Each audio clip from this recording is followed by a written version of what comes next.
So what's up mga bossing, for today's video, i-update ko po kayo. Part 2 to ng sa paggawa ng mga PS World War II na barko ng Philippine Navy. Sila PS, yung si PS-31 kasi, yun, isus ito, inalis ko lahat ng mga detailed niya kasi kapag dito lang yung tatanggalin ko, yung dito banda, so may pinaayos ni sir, nakapatong kasi yung yung structure. So yung dito din, kapag hindi ko din alisin yung pintura, mag siya sa thinner. Kasi syempre pag mo yun, aangat, sasama yan. So yan, kaway talaga yan mga boss. Siya yung ginawa natin last month. So yan, ngayon tatapusin na natin siya. Inuntinyo ko lang siya kasi yun nga, pinakita ko kay sir, medyo siya, meron siyang dito, may mali. So yung gagawin natin, ayusin natin siya na kumbaga, di na to siya overall, parang may re-repair lang tayo, pero mas komportable kasi ako pag alisin lahat para mailagay ko sa tamang posisyon yung iba. Kasi late ko na siya nakita yung blueprint niya nung nag-research ako sa isang website ng mga USS na barko old, tas nakita ko yung picture niya, yung totoong drawings niya, yung plan. So yun, ayusin natin to ng buo ng maayos dito sa harapan, sa taas, para wala nang problema, perfect na siya. So bali yung ibang detail dyan dito, andito yung iba, yung mga mga 51 inch at mga rail raft, andyan nilagay ko muna. Tapos yung iba andun sa may yan, compartment, yan ko muna nilagay. Tapos ididikit na lang natin yun kapag nilagay ko yung perfect, yung sakto na. So madali lang naman to siya pinturahin, yung kiss ko ulit yung pagka-gray niya, nag-buffing na lang ako, tapos inalis ko ulit yung niya, yung screw dito sa baba tulad nito. Yan, may pedestal bar kasi yan tulad nito. So yan, shoutout sa may-ari nito. So sir, pasensya na. So yan, ayusin ko na talaga siya ng buo para ma-perfect ko na talaga siya. Doon na lang ako sasama sa tunay na drawings niya sa plan. Yun, dito yung yung base. Ito yung base niya. Andun sa kabila. Kasi doon kasi ginagawa yung mga ibang base. So yung base niya kasi yung kulay black. So pangit yung black. So ito yung papalitan natin ditong kulay chocolate brown or parang oil tinting color na gamit namin dito kasi mas makinis. Napaka-smooth. So yun. So tara, gawin na natin to. And isa pa nga pala mga bossing, so napansin ko yung mga 50 caliber niya dito ay medyo malaki kasi siya. So yan, dito inalis ko yung iba dito.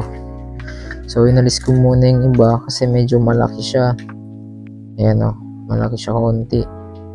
Yan, malaki talaga parang kawig niya na yung laki yung sa 51 inch, kasi yung 51 inch ganito kahaba din, nasa 15 mm ata to, 15. So ngayon liliitan ko to, magpiprint ako ulit dun sa machine natin. So ito siya, malaki kaunti, pangit tignan. So yung iba kasi dun sa na medyo siya, so gagawin natin yung sakto lang para mas maganda siya tignan, malinis. So yun, mga rail raft nya din ito. So palitan natin ng iba, ng maliit konti kasi para skilled talaga siya. Kasi pagka malaki pangit siya tignan, hindi siya pantay. So madali lang naman siya idikit ulit, ibalik yung basta mayos ko lang yung iba, yung mga ibang mali ko dito. So yan. So tara na. Ito yung part 2 na ginagawa natin si PS-31 Pangasinan. So tara. And so yun nga pala mga ka-epica, bago ko makalimutan. So since magpiprint pala tayo ng mga maliliit na models or parang maliit na detalye, so kailangan magpalit tayo ng nozzle. So ito yung mga nozzle mga boss, kasi yung nozzle nito ay nasa 0.4, so medyo malaki siya. Yung 0.4 para sa mga ganito yun, so hindi kaya ng malaking nozzle dito sa may natin ng malalaki. So yan, 0.4 yung nag-print dito sa mga ganyang size na print So medyo maliit kasi konti ito kasi yung isa sextical to. So medyo maliit pa konti dyan. Kasi hindi siya talaga babagay tignan kapag pag malaki. So dagdag detalye na din yung 50 caliber dito kasi dapat kasi hindi ko na siya ilalagay kasi maliit na yung scale nito. Nasa to yung scale niya 1/250 scale yung haba niya. So yun, kailangan natin liitan natin konti yung 50 cal, tapos yung 51 inch dito, tsaka yung dito din meron yun, tsaka dito meron yun. Tatlo at sila sa likod sa sa totoong buhay, tatlo yan alam ko. So yun, papalitan natin yung mga nozzle. So dito yung sa drawer. So kunin ko muna guys. So ito yung yung mga nozzle na sinasabi ko sa inyo. So dito kasi lumalabas yung mga ink. So yan makikita nyo.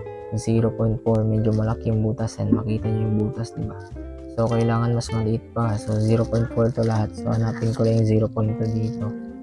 So kailangan kasi maliit para makuha nyo yung pagkagawa ng papalitan ko muna, and palitan ko ng space. Lugar itong printer natin dahil crowded dito. So gumagalaw-galaw yan, so baka di siya mag-print ng perfect.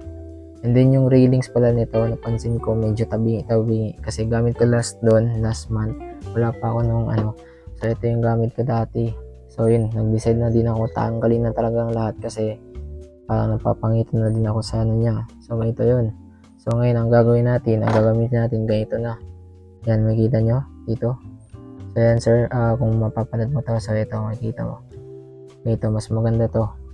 So bale lang, tatlong lang siya line. So ito sa baba yan yung pundasyon niya. So pag wala yan, di yan siya matibay. So pag meron to, matibay talaga yan.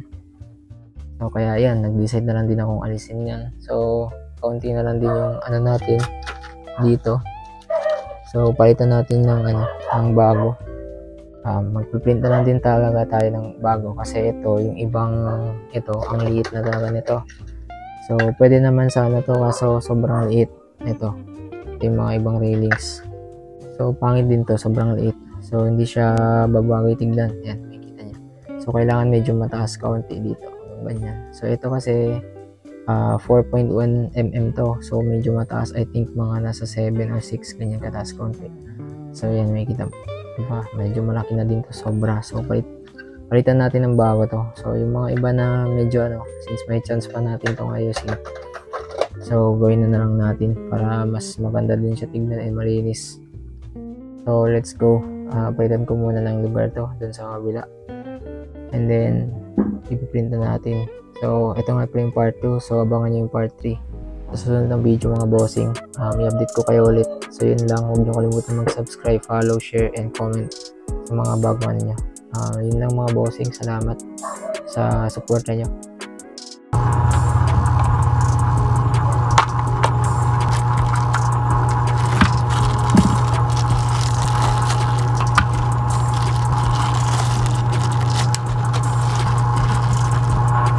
And so, hinahanapan natin yung 0.2. So, pwede naman natin din gamitin yung 0.3. So, since pareho lang naman sila, maliit lang yung diferensya nila. So, try ko muna yung 0.3 kasi magpiprint muna ako din ng railings na medyo malaki konti at saka yung maliliit na din ang isusunod natin. Kung hindi naman siya perfect sa 0.2, so gagamit tayo ng 0.3 or 2. Depende, basta maging lang siya, wag lang 0.4, 0.5, medyo malaki na kasi. So, ang pinakamaliit kasi 0.2. So, yun ang mga replica. I-assemble ko muna to. So, sa video na ito ay kailangan alisin muna natin yung 0.4 na nakakabit sa nozzle niya. So, kailangan muna kasi medyo mainit to. Kasi kapag hindi mo pina-freeze muna to, so medyo mainit talaga siya kasi baka mapasok ka pa eh. At so, kailangan magdoble ingat tayo dito. And then, wag natin sayangin yung filament dahil napakamahal ng filament. Nasa 1,000 plus siya. Meron nga is nasa 1,750. So, kailangan wag mo sayangin yung filament dahil malayo pa yung in-order natin. So, Manila to Zamboanga City, umabot siya ng 3 to 7 days. So, kaya kailangan wag natin sayangin. And then, sa pag-measurement naman, so, kailangan, i-scale na talaga siya sa barko mo.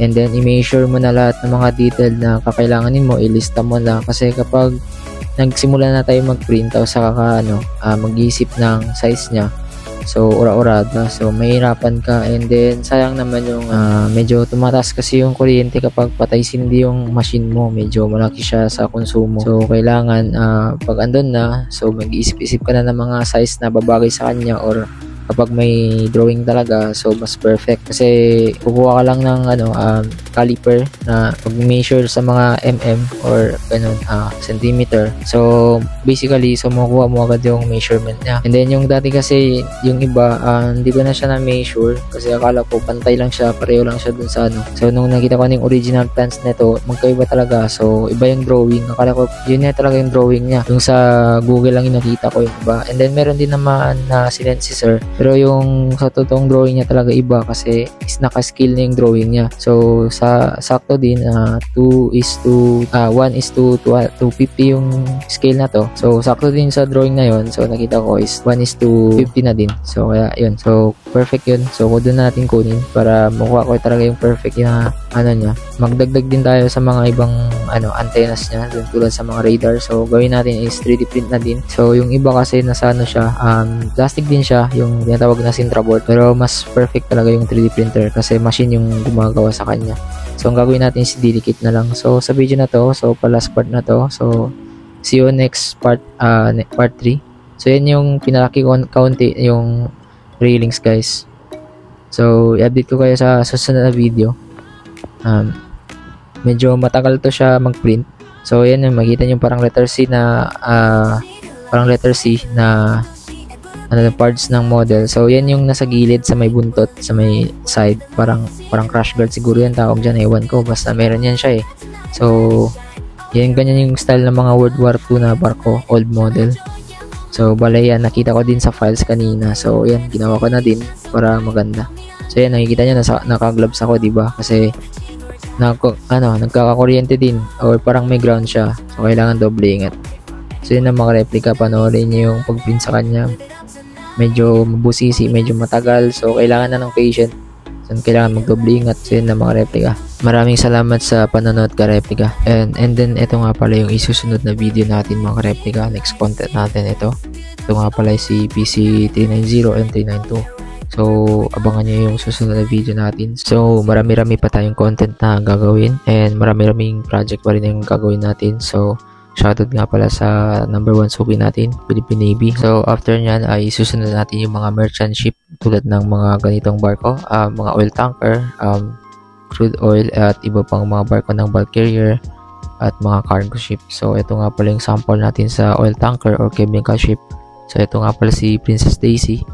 Or galing to siya sa Tokyo, kumbaga sa Japan. Ay ito nga pala isang barko ng galing siya din Singapore. So yun, Singapore company. And then di lang din yung mga merchant ship, and meron din tayong mga malalaking barko ng Philippine Navy tulad nito, PS-17, Andres Bonifacio or Gregorio del Pilar class. So ito yung mga matagal na tong mga content ko, or halos ma-full storage na yung cellphone ko dahil hindi ko siya nagawa ng content. So dahil nakabili tayo ng isang component or gamit sa pag-vlog, so nagtulad nito. So gagawin ko muna si PS31, saka na yung mga old content natin. So i-establish natin siya ulit. Yun lang mga bossing, salamat.